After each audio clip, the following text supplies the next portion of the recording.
I am in the lap of luxury. This is the most bougiest excursion I've ever gone on. It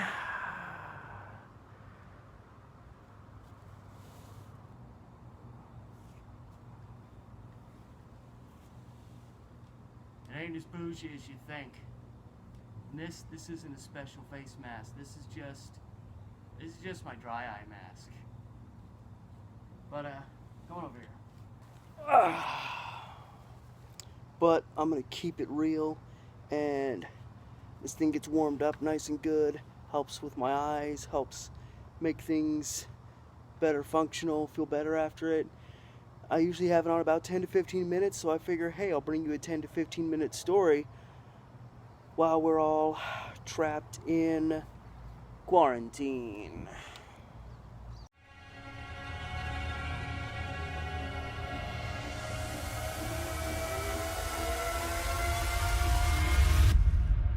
And for this one, I'm going to try to remember all the information, names included.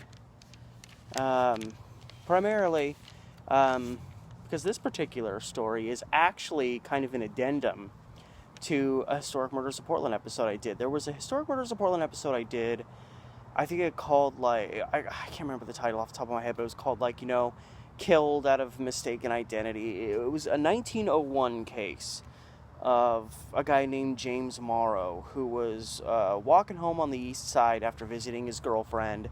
You can go back and watch the video if you so choose to get a better, because I'm only going to, paraphrase it. But he was walking home one night from his girlfriend's place, and he encountered these two guys, Joe Ewing and William Strickland. They went by aliases because, they were criminals and they just kind of do that.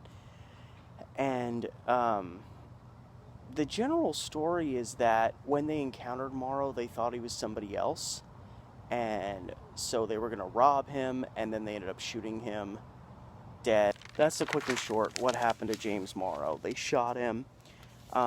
Ewing and Strickland fled into the night, left him there. He was later discovered dead on the sidewalk. I want to say it was on Southeast 8th Avenue, between Mill and Stevens, if my memory serves me correctly. So east side of the Willamette River. And the one thing I actually didn't know about this particular event in relation to the story, which is probably why I kind of glossed over it. I didn't really go that deep into how Ewing and Strickland were apprehended in relation to this killing. I don't even remember exactly what I said, but it was just kind of like, well, inevitably they were caught. Well, what happened was, in the aftermath, just rechecking their names, that's what I thought. I'm trying to remember their certain names. Okay, so, in the aftermath of killing Morrow, and again, it seems like they thought he was somebody he wasn't, and so, after they killed him, it was like, oh, crap, and they kind of split. And, here for story time, huh? You want to be here for story time? Yeah. Hey, you got it. Hey, down in front. Sit. All right, good. If you want to learn the story, you got to be a good patron.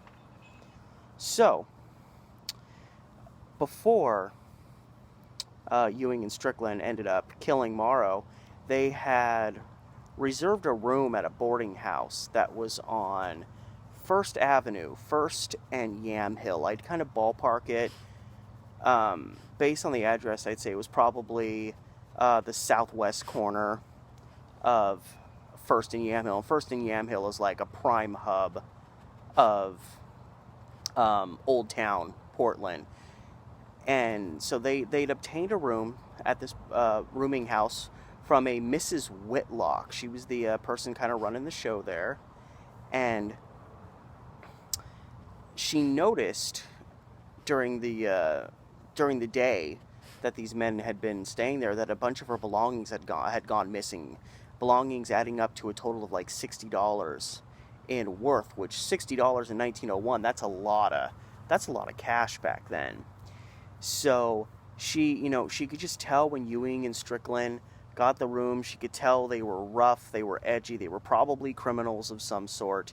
And so she immediately thought that they were responsible. So she calls the police. Now, mind you, this is the day that Morrow gets killed. So this is before it's even happened.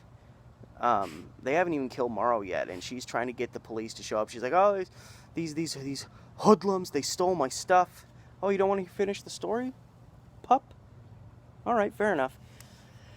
So she calls the police, and the police are like, "Oh, yeah, we'll be there right away," and then nobody shows up. Well, Mrs. Whitlock is not somebody to be ignored. She is a rooming house proprietor, and when she has a problem, the cops will come and handle it. So she gets frustrated waiting for the police, and the more time goes by, eventually these guys are going to check out of her establishment, and then, they get away. So she tries to contact the office of George Chamberlain. George Chamberlain was the Portland's district attorney. So she went several steps up from the police force to try to get somebody who would actually take her situation seriously. She was not someone to be trifled with. And then, actually, no, you know what? I'm totally wrong. This was the day after. This wasn't the day of Morrow's murder. This is the day after. That she noticed her goods missing. So I'm sorry, that's one little detail to be shifted. It's the day after Morrow is killed that she notices this stuff missing. But as she's trying to contact the authorities and getting not being taken seriously, Ewing and Strickland are gone. Doing whatever they're doing, maybe trying to stay a little under the surface. I don't know. They didn't seem like they were the most brilliant criminals in the world. So she starts trying to get in contact with George Chamberlain at his office, keeps getting, the runaround, busy signal, he's unavailable. And so Mrs. Whitlock finally waits till night. She waits till it's like after 10 p.m. George Chamberlain is probably, going to be home at this time, maybe getting ready for bed. I don't know what the guy's personal habits are. And she calls him up at home and says, now mind you, at this point, this is how I remember that it was the day after the murders, is she knew about these murders that had happened. She has no clue, no evidence, nothing whatsoever to say that whoever killed this James B. Morrow the night before, that it's these same two guys. But Mrs. Whitlock is like, I want somebody to take me seriously because someone stole my stuff. So she essentially calls George Chamberlain and in no uncertain terms says, hey, so, that murder that you guys are investigating that happened last night, I'm pretty sure I know who it is, and it's these two, hoods that have been staying in my rooming house that also, on the side note, robbed me. Little did Miss Whitlock realize that she actually was accurate and that these guys were the ones that had killed James Morrow the night before. So the two guys split, which, criminals usually do when they do something stupid. They are like, split up. So Ewing went off and stayed at another rooming house, but Strickland decided to go back to that same rooming house that was run by Mrs. Whitlock. So he shows up. They've made it through the day. No heat is on them. He shows up back at the rooming house, and suddenly not only is Mrs. Whitlock there waiting to see him, but the district attorney, George Chamberlain, is there with police, and they have some questions for Mr. Strickland.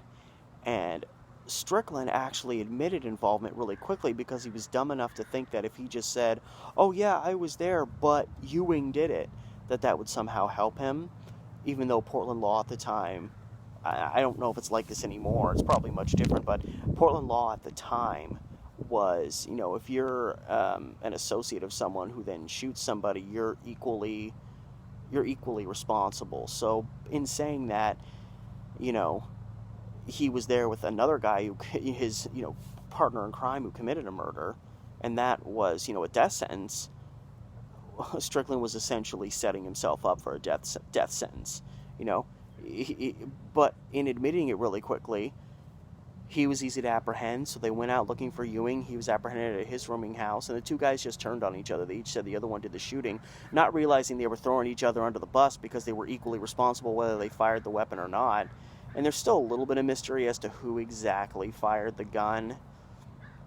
People tend to believe it was Strickland, who was the one that probably actually did the shooting. And they hadn't even gotten attorneys yet to represent them before they both just started turning their backs on each other and literally set themselves up to go to trial and be convicted of murder, which was an guaranteed death sentence. And they actually were both hung for the murder of James B. Morrow. And who knows what would have happened if, A, they weren't dumb enough to rip off the woman who ran the rooming house they were staying at. I mean, I understand ripping her off and then leaving and never coming back, but then Strickland came back later. He had to know that she'd be suspicious because her stuff was missing. And 2, they might have gotten away with it if Mrs. Whitlock wasn't so dead set about getting justice for her belongings that were stolen. And that is how these guys were actually apprehended for one of the first kind of big significant murders of the 20th century in the city of Portland that happened on the other side of the river. So it's a kooky little addition, an addendum, again, so to speak, to this story. Oh, hello. This story about murder in the city. We're in quarantine, mutt. Oh, God. Oh, no. Oh, no. Oh, no. Remember to like, share, subscribe, hit up my Patreon. Oh, God. This is Stu the Amateur Historian, and I'll see you next time. Oh, God.